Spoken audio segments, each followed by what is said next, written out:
Olá, meus amigos, muito bom dia, Deus abençoe, que o Espírito Santo venha iluminar o entendimento de todos para que todos possam compreender a vontade dele e praticá-la. Então, eu queria dividir com vocês o que significa crer em Deus, porque aqui no capítulo 3 de João, se você lê o Evangelho de João,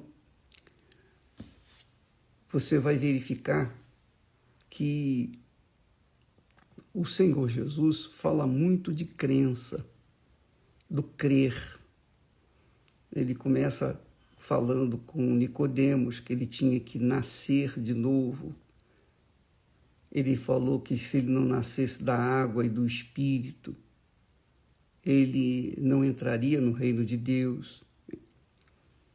Ele fala aqui no versículo 18, quem crê nele não é condenado, mas quem não crê já está condenado, porquanto não crê no nome do unigênito Filho de Deus.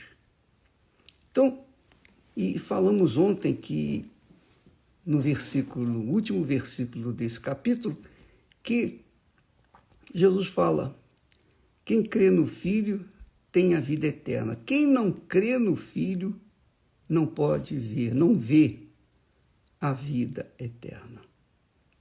E mais, fala que a ira de Deus permanece sobre ele. Quer dizer, essa ira de Deus, que nós não tratamos quase aqui, mas nós vamos falar em breve sobre isso. A ira de Deus, o ódio de Deus, a revolta. Nós vamos falar muito sobre isso porque o Evangelho tem sido pregado na base do amor. Amor, Deus amou o mundo. Ah, Deus é amor, Deus é graça, a minha graça te basta, Deus me entende. Tem gente que se pudesse colocaria aí na Bíblia também isso. Ah, Deus entende meus pecados, Ele sabe que eu sou humano, que eu sou carne e tal. Então, muita gente vai levando a fé na base do oba-oba, na base das canções, das melodias, que fazem a pessoa sentir uma porção de coisas, inclusive que não são pecadoras. Mas aqui no versículo 18, ele diz, quem crê nele não é condenado. Não é condenado. Quer dizer, há uma condenação, há uma ira sobre aqueles que não creem em Jesus. Aí, muitas pessoas dizem assim, mas eu creio. Poxa, como que eu não creio? Eu vou na igreja, eu sou isso, eu sou aquilo, eu faço isso, eu faço aquilo. Eu sou uma pessoa que cuido bem dos meus deveres, sou dedicada na minha igreja, etc. Isso não significa que você crê. Porque a igreja de Éfeso, a primeira igreja que Jesus se dirige, a igreja que era muito espiritual, aquela igreja, justamente a igreja de Éfeso, que tinha muitas obras, Jesus fala das obras que ela tinha, que ela fazia muito, a perseverança, a fé e tal. Mas, no final, Jesus disse, deixaste o teu primeiro amor.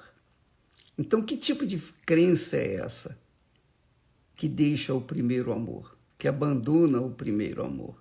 Tem obras, tem trabalho, é perseverante, mas também deixa de lado o primeiro amor. Então, eu quero que você entenda o que significa crença. Aqui no versículo 18 fala, quem crê nele não é condenado, quer dizer, justificado. Se não é condenado, é justificado. E justificado por quê? Justificado por conta da fé. Mas que tipo de fé? A pessoa pensa, muita gente tem pensado que pelo fato de elas servirem a Deus, fazerem a obra de Deus, ajudar os outros, etc., isso é suficiente. A crença em Deus envolve você moldar a sua vida, a sua conduta, o seu comportamento de acordo com a palavra de Deus. É isso. O que adianta eu ser pastor? O que adianta eu ser um servo de Deus? O que adianta ter feito isso, feito aquilo outro, mas se eu tenho um mau caráter? Se eu sou uma criatura que pratica o pecado?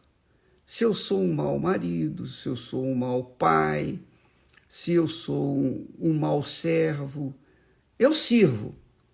Mas se por acaso o meu comportamento, a minha maneira de ser, de conduzir-me diante de Deus, não apenas diante de Deus, mas diante dos homens, diante das pessoas, se o meu comportamento não bate com aquilo que eu digo que eu creio, de nada adianta a minha crença.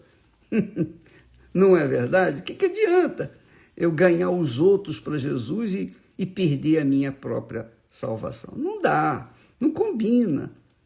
Então, quando a pessoa crê de verdade no Senhor Jesus, a primeira coisa que ela faz é deixar o pecado. É a primeira coisa. Porque Deus é justiça, Deus é justiça, Deus é santíssimo. Como é que eu posso servi-lo se eu estou vivendo no pecado ou se eu vivo no pecado? Não tem como, não combina a luz com as trevas. Está aqui, ele fala, a condenação é esta, que a luz veio ao mundo e os homens amaram mais as trevas do que a luz, porque as suas obras eram más. Então, a crença envolve uma fé ética, inteligente, em que você dá a César o que é de César e a Deus o que é de Deus. Você é uma pessoa correta, justa, íntegra. Você honra a sua palavra, empenhada. E a coisa que a gente menos vê nesse mundo são servos de Deus honrando a sua própria palavra. Então, minha amiga e meu caro amigo, procure avaliar, pesar bem a sua conduta. Porque não adianta você conhecer toda a Bíblia Sagrada, mas ser uma pessoa como Nicodemos, por exemplo, que era um homem até sincero, bacana, mestre, dedicado, mas ele precisava nascer de novo. Porque se ele não nascesse de novo, ele não era considerado filho de Deus. Se a gente não nascer de novo, a gente não é considerado filho de Deus. Mas esse novo nascimento envolve a crença de verdade, você assumir a sua fé no Senhor Jesus, o seu caráter, o caráter de Jesus. Não dizer que crê nele, mas procurar se conduzir de acordo com a vontade dele. Ele diz que os homens amaram mais as trevas do que a luz e amam mais as trevas. Muita gente não quer se converter, sabe por quê? Não é que elas não queiram crer, não. Elas querem crer, mas é que elas gostam do pecado. Elas gostam daquilo que fazem que é errado. Então, como é que pode crer em Deus e gostar da injustiça? Deus é justiça, Deus é santíssimo. Como é que a pessoa pode crer em Deus e, ao mesmo tempo, servir ao pecado? Essa é a grande situação de muita gente que está dentro das igrejas, infelizmente, que até serve como oficial na igreja.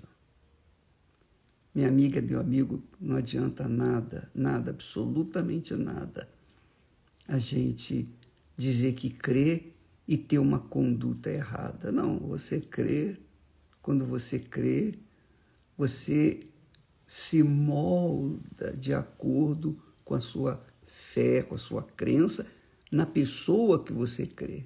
Então, no caso de crer no Senhor Jesus, é isso. É você moldar o seu caráter, a sua vida, no espelho do nosso Senhor Jesus Cristo. Você espelhar a sua vida nele. Isso se chama crer de fato e de verdade. Então, ele diz, quem crê em mim não será condenado. Mas quem não crê em mim, quer dizer, não tem uma conduta de acordo com as minhas palavras, os meus ensinamentos, então não tem nada de mim. Deus abençoe vocês e até amanhã em nome do Senhor Jesus. Amém.